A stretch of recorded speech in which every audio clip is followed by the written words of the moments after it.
गुजरातच्या सुरतमध्ये महाराष्ट्र एसटी महामंडळाच्या 2 बसचा अपघातानंतर बसला आग, 7 प्रवाशांचा मृत्यू, 30 जखमी. मृतांच्या वारसांना सरकारकडून 10 लाखांची मदत जाहीर.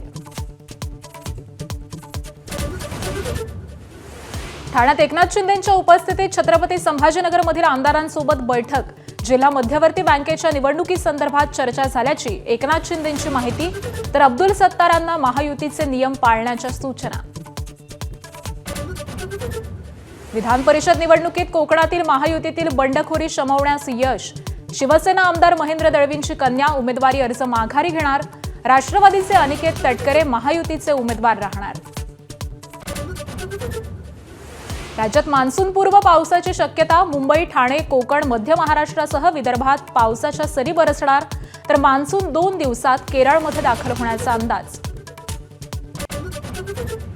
डी.के. शिवकुमार आज कर्नाटकच्या मुख्यमंत्रीपदाची शपथ घेणार. 10 ते 12 मंत्र्यांचाही आज शपथविधी, तर काँग्रेस अध्यक्ष मल्लिकार्जुन खरगे, राहुल गांधींसह वरिष्ठ नेते राहणार उपस्थित.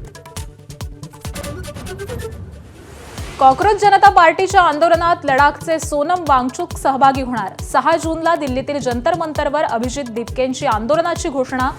शिक्षण मंत्री धर्मेंद्र प्रधान यांच्या राजीनाम्याची मागणी. एबीपी माझा, उघडा डोळे बघा नीट.